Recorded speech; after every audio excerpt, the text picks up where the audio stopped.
Assalamualaikum warahmatullahi wabarakatuh. Perkenalkan, nama saya Muhammad Irfan dari kelas Ekonomi Syariah 5D. Di video ini saya bakal ngejelasin tentang zakat dan wakaf, dua instrumen penting dalam ekonomi Islam yang punya peran besar dalam pemerataan kesejahteraan umat. Yang pertama itu ada pengertian dasar zakat. Zakat itu adalah wajib yang bukan cuma soal ngasih harta, juga membersihkan diri. Di dalam Islam, zakat disebut sebagai cara buat mensucikan jiwa dan sifat kibir, tamak, dan terlalu cinta sama harta. Jadi bukan sekadar transaksi sosial, tapi ibadah yang punya dimensi spiritual. Ada dua zakat yang paling sering kita temui, yaitu zakat fitrah yang wajib setahun sekali dari 1 Ramadan sampai sebelum sholat Idul Fitri. Yang kedua itu zakat mal, yaitu zakat harta yang dikeluarkan kalau harta kita sudah mencapai nisab dan haul. Yang kedua, harta yang wajib dizakati. Harta yang kena zakat itu bukan satu jenis saja, tapi dia beberapa kelompok. Ada 3 bagian. Yang pertama itu peternakan zakat. Ternak punya aturan nisab yang jelas. 1. Sapi, nisabnya 30 ekor. Kambing nisabnya 40 ekor. Unta nisabnya 5 ekor. Kalau jumlahnya kurang dari itu belum wajib zakat. Yang kedua itu ada pertanian juga punya nisab, yaitu setara 653 kg beras atau bahan makanan pokok setempat. Misalnya kamu panen 10 ton padi, zakatnya tinggal dihitung 10.000 kg kali 5%, yaitu 500 kg. Yang ketiga itu ada perdagangan, tijarah. Perdagangan dihitung dari total aset usaha setelah dikurangi kewajiban.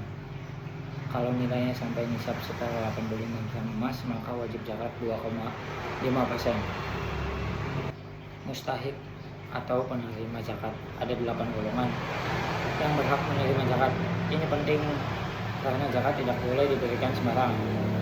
8 golongan itu, yang pertama ada fakir, yang kedua miskin, amil, mu'alaf, gorim, fisabilillah, ibnu sabil, dan rikob. Fungsi zakat dalam kehidupan zakat itu tidak cuma ibadah personal, tapi punya banyak fungsi besar. Contohnya fungsi spiritual zakat membuat hati kita lebih bersih, lebih tenang, lebih berjarak dan dari sifat tamak. Yang kedua ada fungsi sosial zakat, itu jembatan buat mengurangi kesenjangan sosial. Yang ketiga ada fungsi ekonomi zakat, mendorong pemerataan pendapatan. Yang keempat ada fungsi politik dan pembangunan. Di masa pemerintahan Islam klasik, zakat itu aset negara yang digunakan membangun masyarakat dan mendanai pelayanan publik. Selanjutnya manajemen zakat dalam lembaga zakat modern.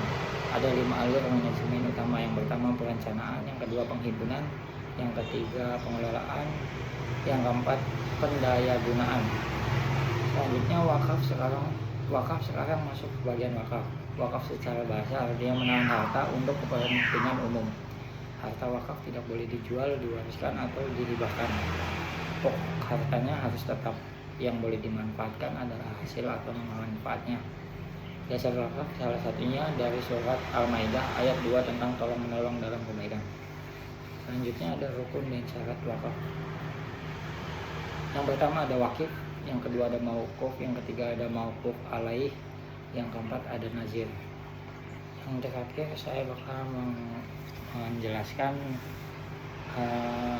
ada 2 jenis wakaf. Yang pertama wakaf produktif.